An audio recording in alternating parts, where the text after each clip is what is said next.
Welcome. Welcome, everybody. I'm Rich Lyons, Dean here at Berkeley-Haas, and this is our final Dean's Speaker Series session here for our semester. So thank you for being here. It is a pleasure for me to introduce to you one of our alums, and someone who has been an inspiration to me and really an important source of advice and counsel for me, and that is, as you know, Scott Galloway. He has served on our board here at the Haas School. He has been close to the school for a long time, and in so many different ways. I mean, I just couldn't put this in a personal enough way, because when I think of the things that he has done for all of us and for the school, it is really quite remarkable, and on many different fronts. So let me say a little bit more about him. I won't be able to do it justice, but you're here to listen to him and not to me. But when we talk about question the status quo, for example, this is a quintessential questioner of the status quo. This is somebody who makes sure that we're being real and that we're being honest with ourselves. He will, I'm sure, challenge us with a number of great ideas here today. That's part of why he's here, of course. Let me say also that, he self-describes as a proud product, quote, of the generosity and vision of the University of California Regents. This is somebody who grew up educationally in California and is deeply thankful for that. He attended UCLA as an undergraduate on a Pell Grant scholarship. He graduated with a degree in economics and went on to work at Morgan Stanley as an investment banker. He soon realized that investment banking was not for him, quote, I hated it and was terrible at it, end quote. He decided to pursue his MBA at Berkeley-Haas. It was here that Scott met his marketing professor, David Ocker, one of the great marketing professors and branding minds in the world. Along with his MBA classmate, Ian Chaplin, Scott founded the successful Profit Brand Strategy. That company was 1992, and that was based on some of Ocker's branding principles and some of what Scott and Ian learned here at Haas. In 1998, he founded an e-commerce gifts company. That was Red Envelope. That Red Envelope went public in 2003. Calling himself an entrepreneur turned academic, it was at this point that Scott decided to pursue a lifelong desire to teach. And he joined the faculty at NYU's Stern School of Business, teaching brand strategy and digital marketing. 2012, he was named one of the 50 best business school professors in the world by Poets Quants. His latest venture, a member-based digital research firm, L2, that focuses on the luxury brand market. Founded in 2010, already they've got 30 of the world's 100 largest brands in their client base. They use extensive data across a number of different dimensions of what brand strength means in luxury and other industries. And they provide their member brands with comparative data to help them really sharply differentiate in an obviously super competitive market, the luxury markets. I'm certain we'll be hearing a lot more from Scott and also of L2 about that in the future. Let me also close here in the comments where I started. Really, this is, I mentioned quintessential questioner of the status quo. I'd like to link him also to that principle of ours beyond yourself. He's just completely committed to the University of California, to this Berkeley, to this Haas School. Please join me in welcoming Scott Galloway. Thank you, Scott. Thanks. Thank you, Rick. Thanks, boss. Thanks so much. This is such an emotional experience for me. I remember I was the student speaker at Strawberry, or the Greek Theater, Strawberry, whatever it was, and I remember my mom, who's no longer with us, waving.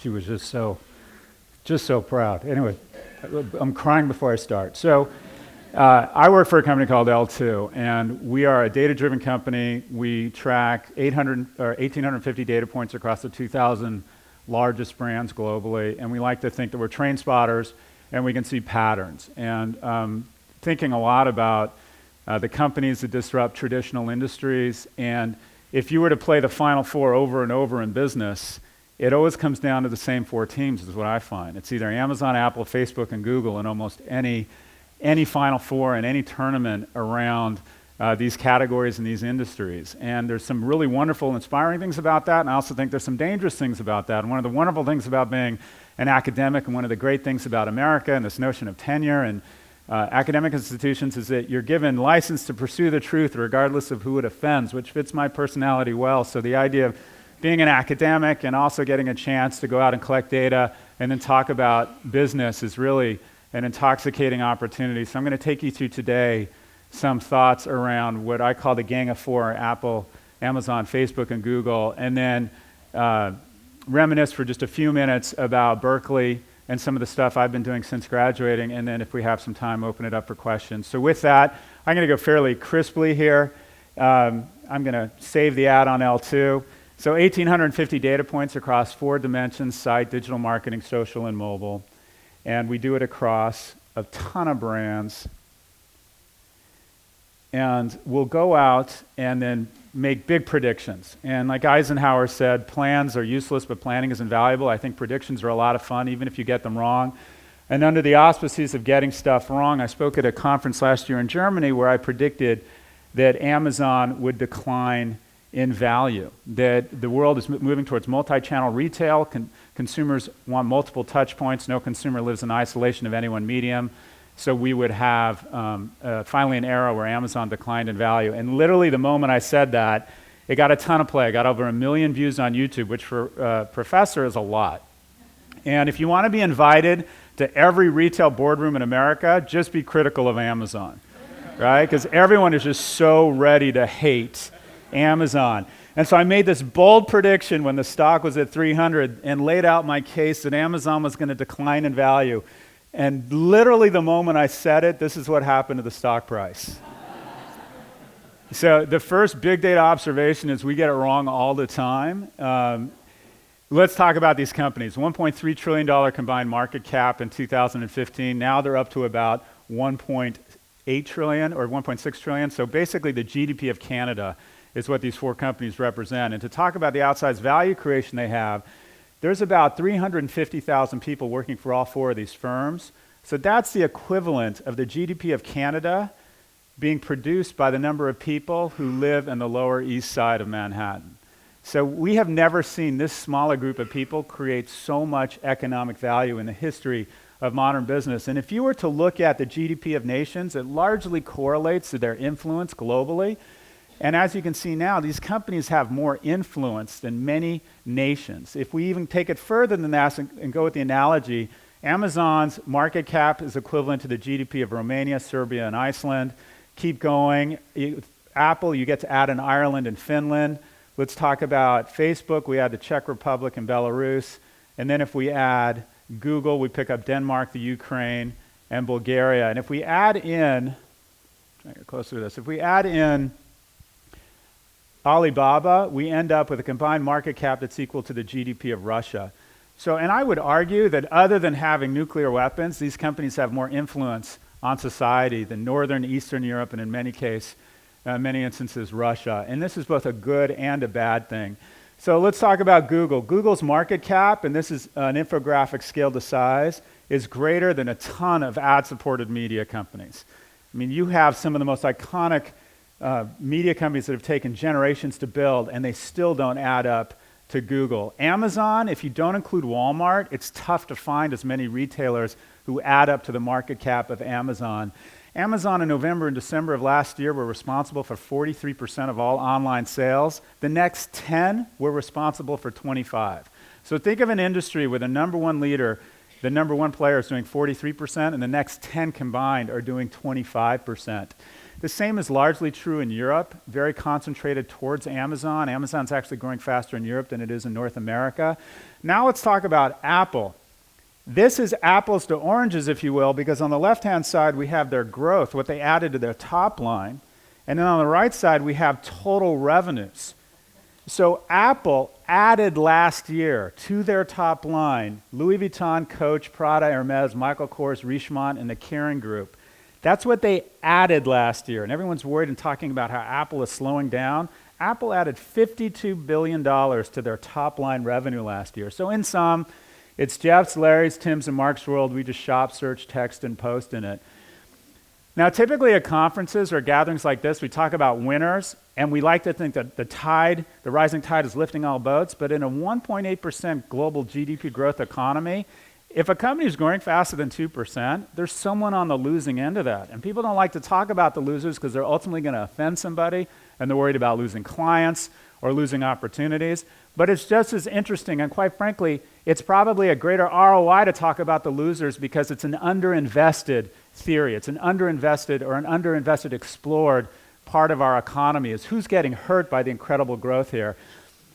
I love television. I think this is a golden age of TV, and I'm a huge Game of Thrones fan, and I like analogies to Game of Thrones, so I call this Game of Phones, but effectively these companies are like Khaleesi's dragons, and that when they're small, you can feed them goats and rats and they're fine.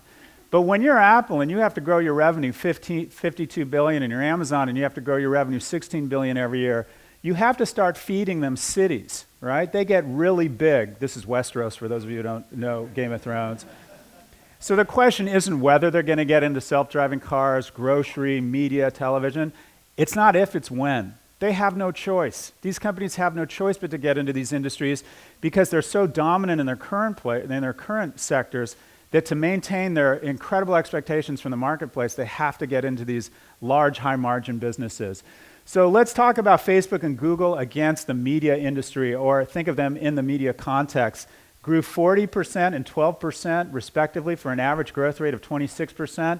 This is the average growth rate, which is basically flat, of some other amazing media companies. As you can see, some iconic brands are basically just struggling to hold on. Why? Kids come to my class and they want to talk about careers, and I have one graph, and it's basically sex appeal versus return. Any industry that doesn't sound sexy is probably good return, and if it sounds like you want to go to work for Vogue, you want to open a nightclub, be a restaurateur, great, but make sure there's a lot of psychic income because the ROI on your human and your financial capital is going to be really low. These iconic brands are having a terribly tough time. Why? Because it's great to be in digital marketing as long as you work for Facebook or Google. This is a very difficult industry because you have two companies sucking the oxygen out of the room for everybody else. In 2010, you had the U.S. magazine industry did $16 billion. Facebook was doing $2 billion. Just 5 years later, Facebook will do $16 billion, and the entire U.S. magazine industry is now $11 billion. Think about that. Facebook is bigger than the entire U.S. magazine industry. If you look at the UK, Google is about to become a bigger business in the UK than the entire print magazine business there, to give you a sense for their scale. Now, what is the industry that advertising built, that ad-supported media built? This has all kinds of ramifications across the entire ecosystem. The industry that print and broadcast media built was CPG. P&G is the house that TV advertising. Clorox is the house that TV and great rigorous advertising skill set built. So what happens when these swords get duller and duller, when ad-supported media is no longer an effective tool? What you have is that 90 of the 100 largest CPG brands in America lost share last year, and 2/3 of them declined in revenue. The death in the advertising industrial complex is not only hurting these big agencies and these big media companies, it's rippling back to industries that were built on advertising like CPG. They're struggling as well. So the CEO of L'Oreal says the brands that grew the most in 2014 were low advertising intensive brands like Urban Decay, Kiehl's, etc. NYX has no media, Kiehl's has no media, Urban Decay has media. The same from the CEO of Estee Lauder, a company that has a larger market cap now than WPP, the largest communications firm in the world. The fastest growing brands such as MAC or Joe Malone or La Mer or Bobbi Brown are not advertised in the traditional way. Advertising has become the tax that poor people pay. If you are technically literate or wealthy, you are increasingly given the ability to opt out of advertising. We have become numb to how bad advertising is, and we are getting the opportunities to opt out.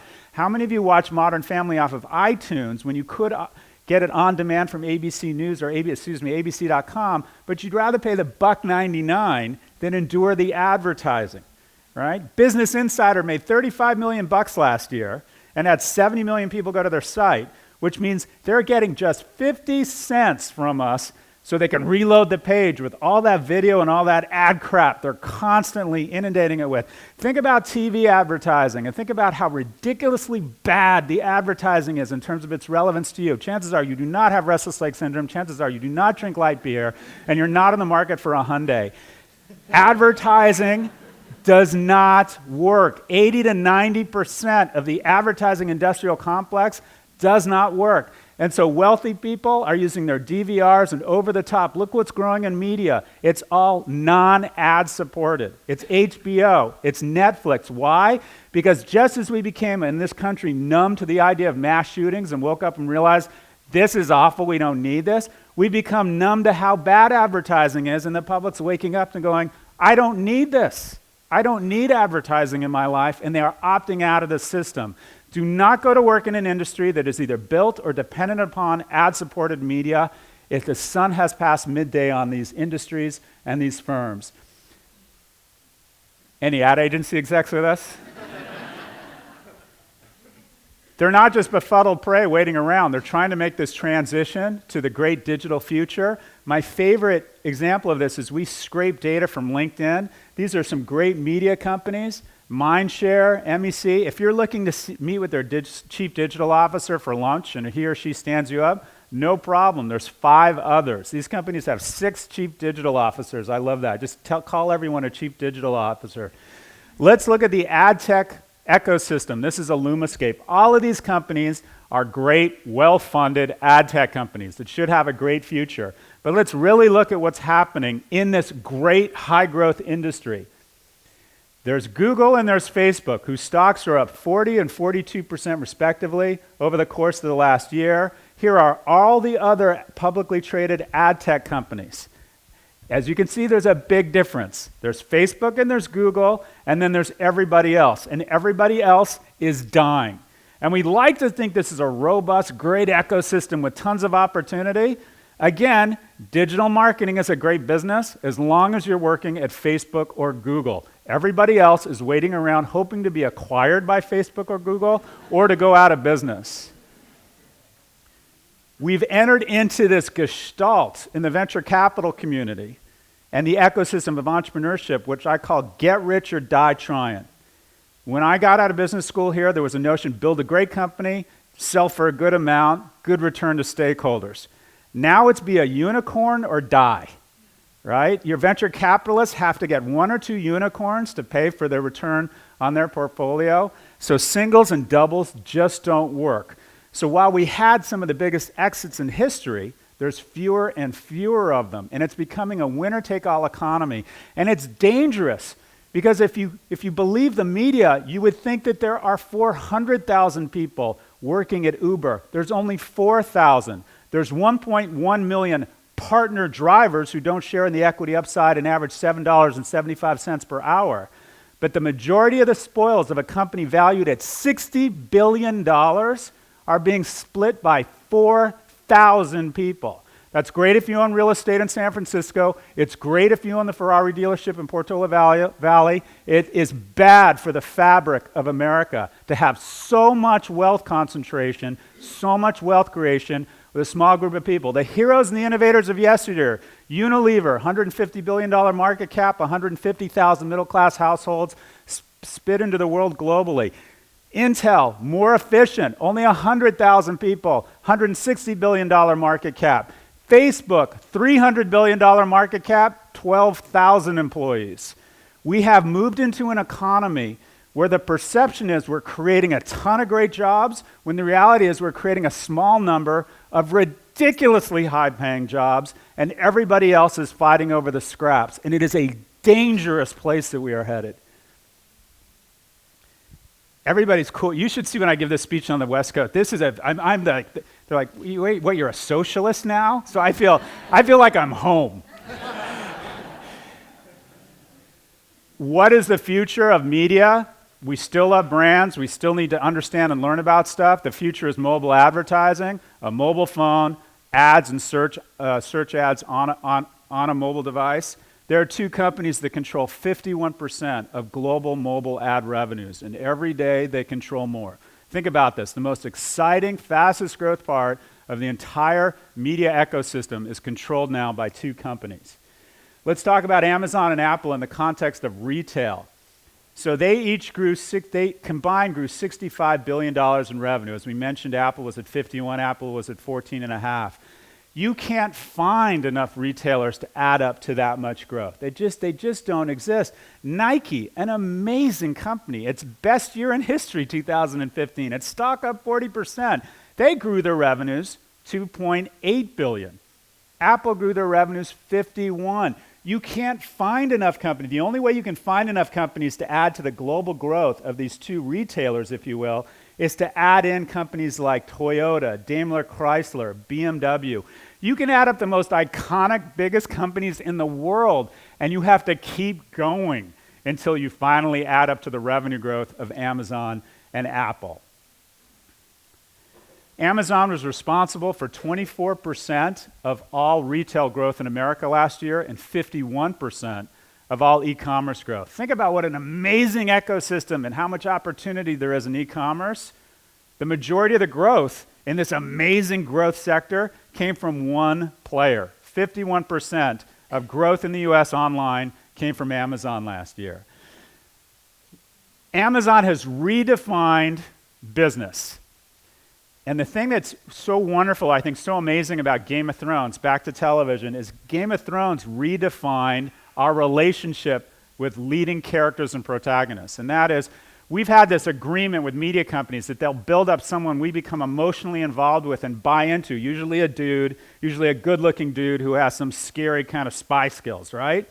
And he always gets out of these dangerous situations no matter what. So there's a new James Bond film, or there's a Series 3, right? Game of Thrones has redefined the relationship in that they build up these protagonists, both men and women, and we really buy into these people, and then what do? They kill them.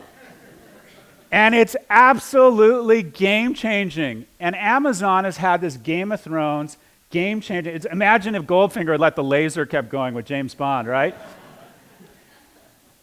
Amazon has redefined the relationship between shareholders and a company. And what they've said is we're going to replace profits with vision and growth. So here are the profits of Amazon, and people say Amazon can't be profitable. Of course they can. They don't want to be. They perfectly manage their business to break even because they have recognized that profits are to investors what heroin is to an addict, in that he or she gets very used to profits and really likes profits. And then if you take the profits away, the investor gets very upset and very irritable. So Amazon never got the marketplace addicted to this heroin of profits. This is Amazon's profits versus Walmart's. Do you think this is by accident, the way that Amazon manages its profitability? You couldn't do that accidentally. They perfectly manage to break even. We're a great company, we're not losing money, but no heroin for you, right?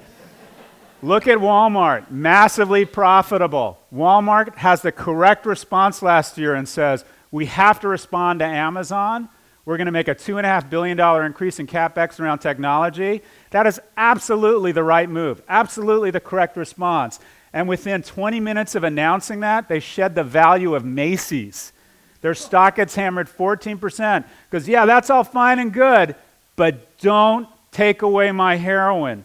So every company in the retail space is in a box because the only way they can compete with Amazon is to make these unparalleled, gargantuan investments to go toe-to-toe with Amazon. But the marketplace has said, no, you need to show a profit, whereas Amazon can just break even. It's the equivalent of having a business school that every year gets 500 million and everyone else gets 20 to 50 million. At some point, the guy or gal getting the 500 million is just going to build a better organization. That is the advantage Amazon has. It's not operations, it's not brand, it's storytelling from Jeff Bezos that has created the cheapest source of capital in modern business history so they can do more stuff, innovate more, take more chances, and fail more, because it doesn't matter, because they have that much more capital.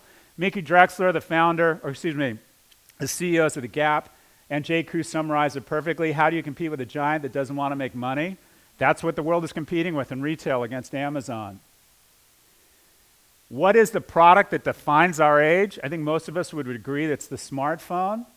One player controls 92% of profits globally from the product that defines our future, and that is Apple. They get 92% of global profits from the smartphone industry. Samsung gets 15. You might say, well, that doesn't make any sense. It does, because everybody else fights over 7% of the losses. Apple, PCs are going done, right? Don't tell Apple that. They sold more PCs last year than the year before. The Apple Watch is a big failure, right? Let's talk about Apple's failure. The media treats Apple in a bifurcated standpoint. It's either going to change the world or it's a failure. Yeah, a product that just says, you never see a headline that just says meh or okay, right? Let's talk about their failure. Apple comes into the market and overnight takes the entire smartwatch market away from Samsung the day they announced it. Samsung used to control 76% of smartwatches. It went down to 8%, and Apple took 74% in 60 days. They literally came in and said, thank you, we'll take that market. There are no more smartwatches shipped than watches shipped out of Switzerland. The smartwatch industry is now bigger on a unit level than the entire Swiss watch industry, and Apple is responsible for 63% of it. Let's look at the stock prices. Here is Apple with its failure. It's up 67% in the last 3 years. Notice when they launched the Apple Watch. Now look at the stock prices of every other wearables and watch company that's publicly traded, and pay specific attention to try and draw a regression line since the release of the Apple Watch. There's Swatch, there's Richemont, there's Fitbit, there's GoPro, and there's Fossil. Do these companies, would they agree that the Apple Watch is a failure? The Apple Watch has literally come in and decimated a multi-billion-dollar industry with about $100 billion in market cap and cut it by a third based on Apple's failure. Fitbit announces they're going to compete head-on with Apple. Their stock goes down 13% the moment the release goes out, saying they're competing with the Apple Watch. Let's talk a little bit about migration. In a digital age, team of the best players wins. This is the number of people. You can do this on LinkedIn now. You can scrape LinkedIn and see where people are migrating, from what firm to what firm. This is the number of people who've gone from Google, Facebook, and Amazon to these amazing firms. From these amazing firms to Google, Facebook, Amazon. So P&G has lost 360 people to Amazon. Unilever has lost 194 people to Google. You might say, okay, Scott, that's not a big deal. People trade players all the time. They go back, they go forth. But what's the next question, right? How many people have gone from Google, Amazon, or Facebook to these amazing companies? So watch closely. This is the reverse migration over the same time period. In sum, if you want to find the brightest and best at P&G, Unilever, or L'Oreal, it's easy. Just go to Google. The economy is literally reshaping. Now, what about within the gang of four, right? What about among the four firms? They trade players, and they're largely, the one firm that has probably got the best retention right now is Facebook. And this is probably a forward-looking indicator of value. Who's holding on to people, who's losing them. The firm that's starting to suck the most people out of these four companies,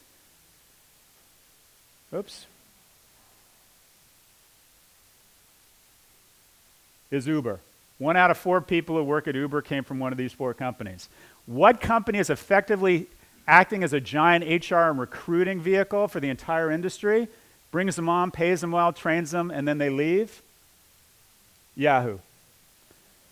I got in a lot of hot water by saying that Marissa Mayer was the most overpaid CEO in the history of technology. I'm checking that statement. She's the most underpaid recruiter in the world of technology. What's the path to $1 trillion? How do each of these companies get to $1 trillion? For Facebook, it's monetization. Right now, they have some unbelievable assets, but they get 95% of their revenue from one platform, Facebook. What if they monetize Instagram, Messenger, and WhatsApp? Instagram, easily the best acquisition in tech in the last 10 years. They stole it for $1 billion. Remember all the grief that Zuckerberg got for buying that thing with 19 people? It's worth somewhere between 20 and 40 billion easily right now. Instagram is the most powerful social media network in the world. If you look at the population times the levels of engagement, it's already by far the most powerful platform in the world. WhatsApp has doubled its users. There's a proxy for monetization of messaging with WeChat out of China that's now getting $5 per user. Facebook's spending 40 cents on every dollar in R&D. We've never seen that in the history of business for a company doing more than 10 billion in revenues. Apple and IBM spend between 5 and 10% on R&D. So as a result, Facebook is the most innovative, generative new product company in the history of business. They're putting out stuff every 2 to 4 weeks. So the case for $1 trillion, they have 1 billion daily active users, $16 per user, $16 billion in revenue, $300 billion market cap. What if they monetize the rest? They got to 2 billion daily active users and got to $50 per user. That's the same growth rate. If they just continue the same growth rate for the next 3 years, that's 100 billion in revenue. I think that's a $1 trillion market cap. I think Amazon gets there with acquisition. Jeff Bezos denied they were opening stores, or the rumor that they're opening hundreds of stores. I do think that's not true. I think they're going to open thousands of stores. Stores still matter. There's a rumor that stores are dead. It's not that stores are dead, it's the middle class are dying. Show me a store in a wealthy neighborhood, I'll show you a store that's just fine. Show me a store in a middle class or a lower income neighborhood, and I'll show you a business like every other business is suffering. Bricks have never been stronger as long as you own the right bricks. General Growth Properties and Simon Properties are the 2 largest mall operators in the US. They largely concentrate on wealthy neighborhoods. Their stocks have hit all-time highs. Multi-channel is the future. Amazon will absolutely have thousands of stores within the next decade. How do they get there? My favorites are they're going to acquire Macy's or Carrefour. They could acquire these companies, pay a 50% premium on their stocks, and take about a 14% dilution to their current equity, and they'd end up with a company that doesn't have 68 warehouses but has thousands, because Macy's and Carrefour have basically turned their stores into warehouses. So what do we end up with? We end up with a company that does $300 billion in revenue, is the perfect multi-channel player, 50% from e-commerce, 50% from stores, growing at 12%. I think that's a $1 trillion market cap company. Do not go to work or invest in overnight delivery right now. FedEx, DHL, or UPS. These are companies that have stuck their chin up, raised their prices 84% in the last 10 years with no underlying innovation, which is the definition of being susceptible to disruption. And here comes Amazon, leasing 757s, buying tractor trailers. They are going to be in the overnight business. You're going to see $120 billion in the total market cap of DHL, UPS, and FedEx get cut in half, and Amazon's going to be happy to pick all of it up. You trust Amazon more. You'd rather have Amazon deliver your stuff, and then Amazon will start leasing that capacity the same way they deliver storage and computing power out to other players. They'll start delivering and renting last-mile services to other players and start going after those 3. Google, I think, is extension. Greatest concentration of IQ in history is at Google. There's really 2 properties that make money, so they're trying a bunch of other stuff. They're obviously incredibly smart people. We talked about disruption. How do you know if you're ripe for disruption? You just look at your price increases relative to inflation. And if the price increases are much greater than inflation, you're ripe for disruption if there hasn't been an underlying increase in innovation. So cable, right? Our cable bill has doubled. The underlying innovation, DVR is a little bit better, your screen's more megapixels, but it really hasn't been much innovation. So in steps all these incredible players who say, we can't resist the $60 billion high margin chum in the water that is TV advertising. So you have these incredibly savvy players saying, this is too good to resist, and they come in and they're disrupting the TV ad market. There is another, though. There's a market that's more ripe for disruption, that it's raised its prices even faster than TV, with not a lot of underlying increase in innovation. Any guesses? Absolutely. $1.6 trillion in the US, $7 trillion globally. Education is literally sticking its chin out. That's all the time we have. Thanks very much for coming. Except for here, of course.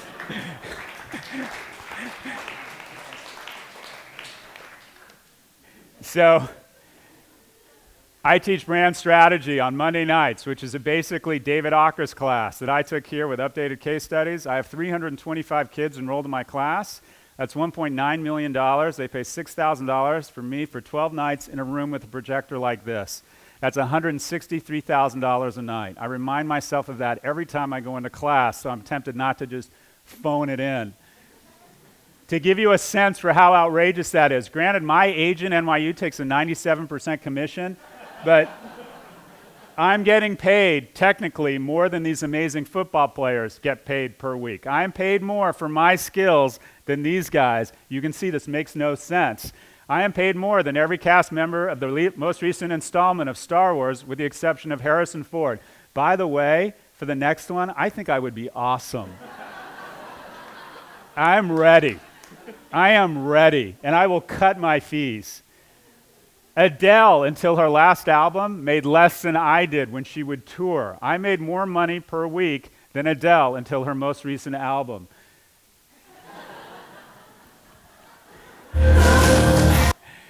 I typically do an imitation of Adele here, but I'm not going to subject you to this. So Apple. I think Apple's mission is not clear. I think the only thing standing between them and $1 trillion is the lack of a compelling mission. The best brand in the world, what has Rich been focused on the last 10 years? Constantly pounding into anyone who'll listen. These principles, beyond yourself, always a student.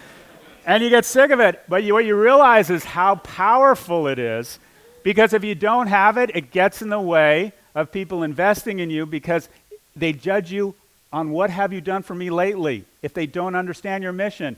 Facebook connecting the world, I get it. I like it, compelling. They're going to make a lot of money. I'm going to buy their stock. Amazon's world biggest store, I get it, compelling. I'm going to buy their stock. Google organizing the Earth's information, super compelling. They're going to make a lot of money. I'm going to buy their stock. What's Apple's mission? We can feel it. We sort of know it, but can anyone here articulate in 5 words, like these other firms, what Apple's mission is? They haven't been able to. So as a result, it's a what have you done for me lately in the investment community, where if they release a product that doesn't work, they take the stock down 40%. Amazon can release a terrible phone. They ride right through it. Google can fail with Google Glass, but as long as they show progress against being the Earth's biggest store or organizing the Earth's information, we continue to bid their stock up. As a result, Apple trades at a multiple of EBITDA of 7 versus 19, 39, and 41 respectively. All that Apple needs to do is communicate the amazing thing they're doing in a distilled mission to the marketplace, and if they can get their multiple just to 12, boom, they're at $1 trillion. This is literally a lack of vision discount or tax that they pay. What does the future look like? I'm a big naysayer on a lot of technologies people are excited about. Mass customization makes no sense to me. The reason I pay so much money for this stuff is I want someone more talented than me telling me what to wear. I don't want to mass customize anything. That's a niche market. Wearables make no sense to me. Google Glass is not, I got to show this. Google Glass is not a wearable. It's a prophylactic, ensuring you'll never conceive a child as no one will get near you. The other thing that I think is a huge head fake is 3D printing. Aren't we all supposed to have 3D printers by now and never need anything because we'll just make it out of a wax mold? Getting everything we want, great quality, really inexpensively. Guess what? The world already has an amazing 3D printer, and it's called China. What's the next big non-thing? The next big head fake that's going to decimate VCs all over the world is virtual reality. I just don't buy it. I don't think that's what people want to put on their head. I think they're going to get nauseous. This is what you look like when you have this thing on your head. We have learned nothing. Here's the narrative around virtual reality. Right now, the narrative, it's going to change everything.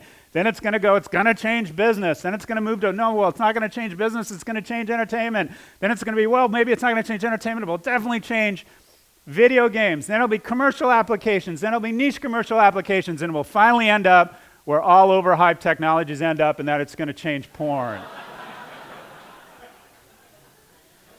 What about society? Google is a modern man's God. As societies become more educated, they become more atheist. We still have a need to pray to a higher being that takes information, distills it in a divine way, and then sends us back an answer. Symptoms and treatment of croup. Will my son be all right? You type it into Google, it comes back with an answer. Google is a modern man's God. We can't wrap our heads around these huge problems like how can someone as awesome as me actually die? How does space end? So we need the intervention of a divine being, and the closest thing we have in a modern society to that divine being is in fact Google, and that's why they are so successful. Amazon Marketplace, we hoard stuff. We want more stuff in our lives. It makes us feel safer. Apple is procreation.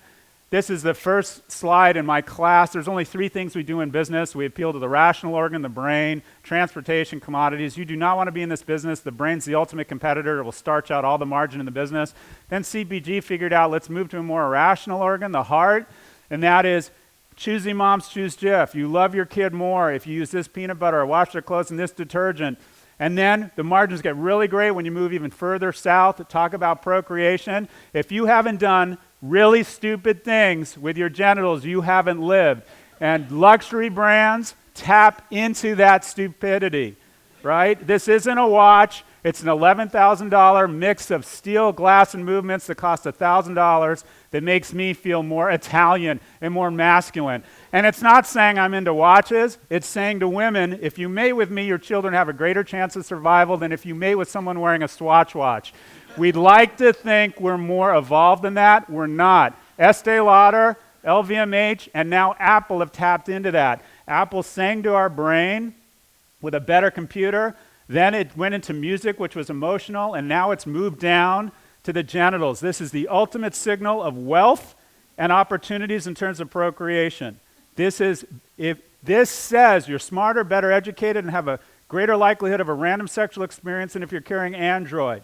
This is how kids now express themselves. As a result, Rich is dying. It's like, how did we invite this guy? How did we invite this guy?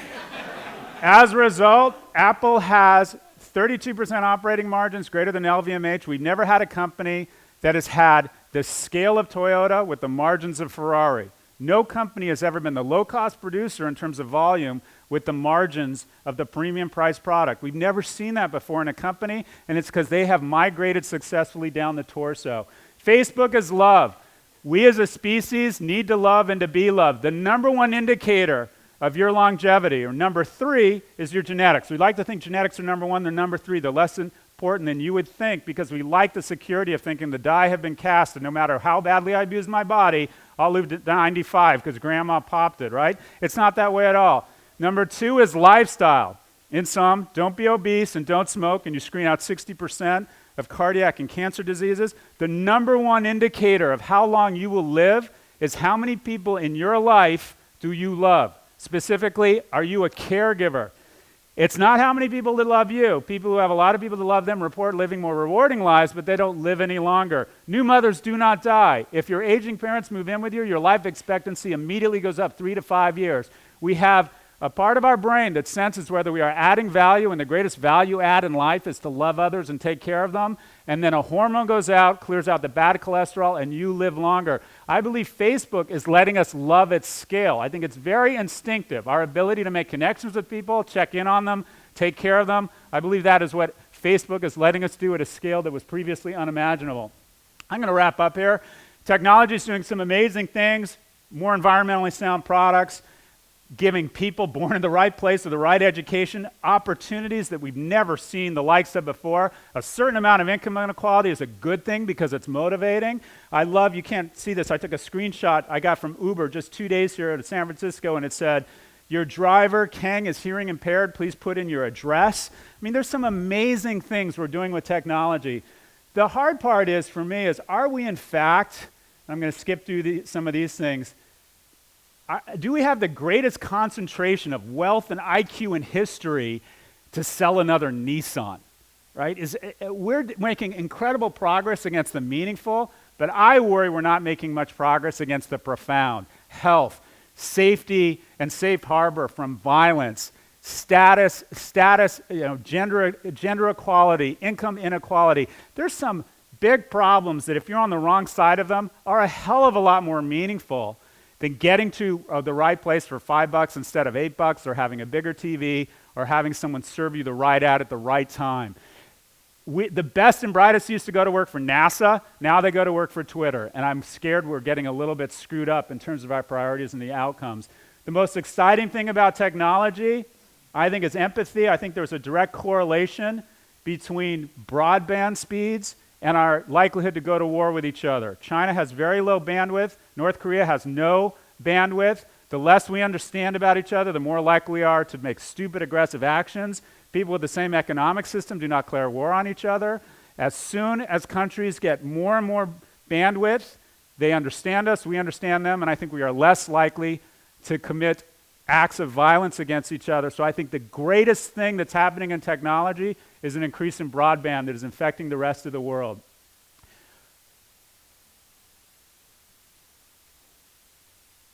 Some great numbers.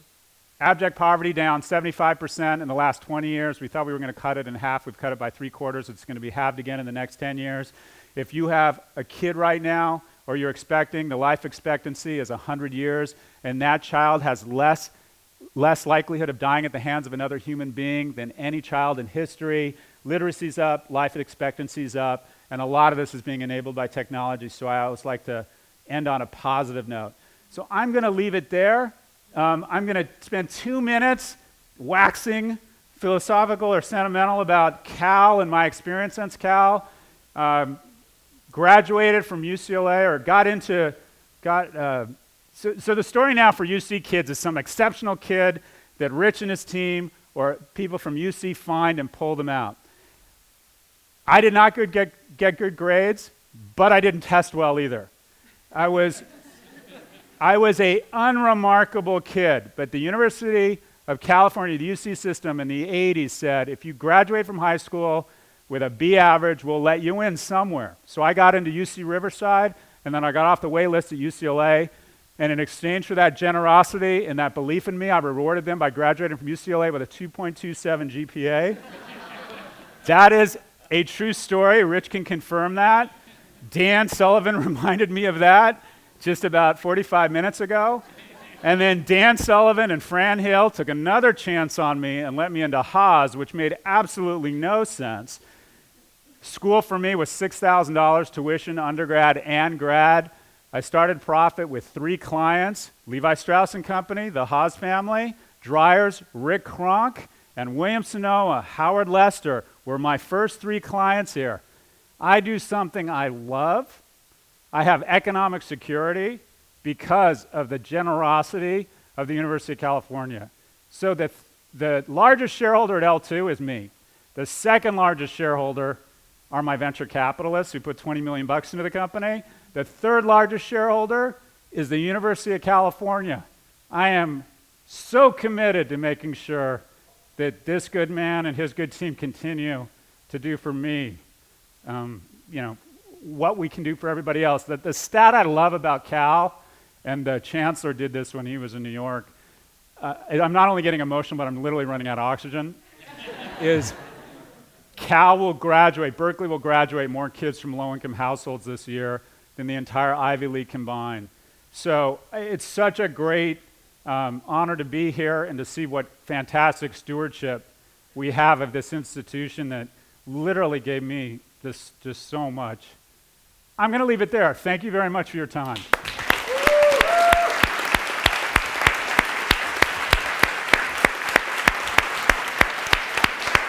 Thanks, Doc. Should we let him go, or should we open it up to questions? How about 2 quick questions? Okay. Is that okay? We love having speakers here who have a point of view, and I think we just got one. We are right at the end, so if we have time for 2 questions, you'll have to use the mic because we're recording. We'll have quick answers, and then we'll have to depart. So please, you're the first question, and then if somebody else, and you're the second question back here. Hi, thank you very much for your talk. I couldn't help but think... Introduce yourself, please. I'm Mubin Kamawala, second-year MBA student. Hi.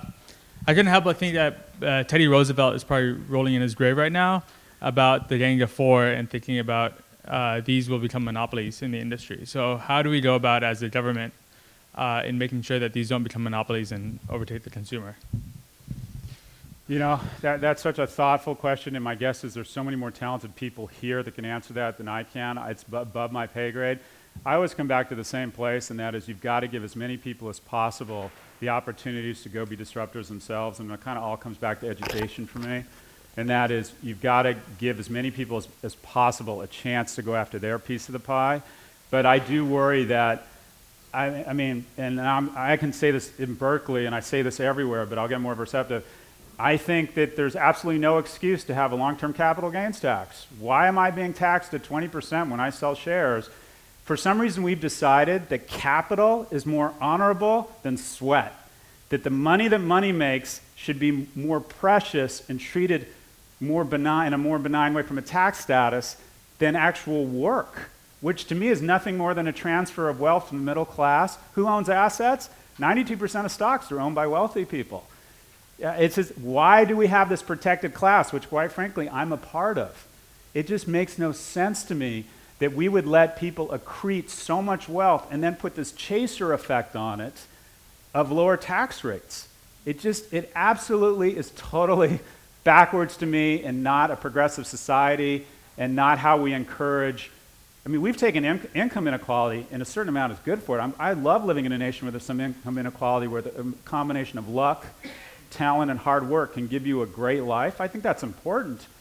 But we've taken it and said, okay, once you're in the winner's ring, if you win the lottery, we're going to triple it, courtesy of taxes from the middle class. I think our tax structure is regressive. I think we talk about programs for the poor people, and we use terms like moral hazard, and then when we talk about cutting taxes for the wealthy, we use terms like growth. We have been sold a bill of goods around not giving people the opportunities, not giving companies a chance to just eke out a good living. In my class, I have no doubt, I have 325 kids, there's a couple billionaires in there. They'll make it through alternative investments. We have a ton of kids who go into hedge funds or tech. But the sad part is, I think 20 or 30 of them are going to end up dependent upon the government or their parents. It's never been easier to be a billionaire, but it's never been harder to be a millionaire. It's never been harder just to do a good job and make a decent living. The media makes us believe that these billionaires are everywhere and that there's people from Uber, Facebook, and Amazon everywhere. There aren't that many of them. There just aren't that many of them. So I think better tax policy, ensuring that as many people as possible have access to education so they can get their piece of the pie. But I worry, and I don't know if I'm getting older and I see everything as half empty now, but I don't think a kid like me can get into a school like this the way I was. I don't think a kid like me can afford to start a business now with the crushing student debt they come out with. And, I've reached light speed. I'm doing really well now, and all of a sudden I find out I'm getting all these tax breaks. I started a business from 2011 to 2016, so the first $10 million in capital gains, tax-free, right? Totally tax-free. That makes no sense at all, right? I'll take advantage of it. I'm not going to disarm unilaterally, but we have a tax structure and an education system in terms of costs that, in my opinion, are creating massive inequality. That was a longer answer than you wanted. Thank you. Thanks, Scott. Eve. Hi, this has been a tremendously valuable use of our time. Thank you so much. Introduce yourself, please. Thank you. Yeah. Who are you? My name's Eve Cowan, and I'm a development officer for the Haas School of Business. I'm sure I'll hear from you. You mentioned a little bit about the future of higher education and education in general, and of course that's of interest to probably everyone in the room. Can you share a little bit more about that? So or as deeply as we have time for? Everyone's waiting for this environment to be disrupted, right? Because a guy teaching at $163,000 a night can't be sustainable, right? So everyone's saying it's going to be disrupted. Everyone knows it's going to be disrupted. But then the next question is, well, who's going to disrupt it? And right now the conventional wisdom is it's going to be some MOOC, or it's going to be a technology company financed by Kleiner, or General Catalyst, or Sequoia. You know who's going to disrupt education? Harvard or Stanford. The 5 or 10 companies with the best leadership, the best human capital, and the third leg of the stool, the most resources, Harvard could double its incoming class with no sacrifice in quality. They're going to go from 3,000 students, in my view, what I would do if I were Harvard, I'd go to 30,000 students using technology and a multi-channel model. I'd wipe out tuition. Then how do you compete against Harvard? When it's free, and they're using technology to take the 30,000, not the 3,000 best students. So this is what is so important for us as an institution over the next 5 to 10 years. The top 5 or 8 schools will disrupt everybody else. Are we going to be on the right side of that or the wrong side of that? You do not want to be number 20 right now. The top 5, it's happening everywhere. The top 1 or 2 in every industry that have access to cheaper capital, better human talent, and a better momentum are pulling away from everybody else. The same exact thing is going to happen in education. It's going to be, the spoils are going to go to the top 5. So, the speech I give around education is, we're right on the bubble. Like we're somewhere between, by most standards, between 6 and 8. And the only thing separating us between 6 and 8 and between 5 and 1, it's only one thing. Our professors are right there. Our human capital, the students, second hardest school in the nation to get into, meaning unbelievable human capital. The only difference between us and the top 5 and the people who are going to disrupt is resources. Full stop. So get to it. Thank you, Scott. Woo!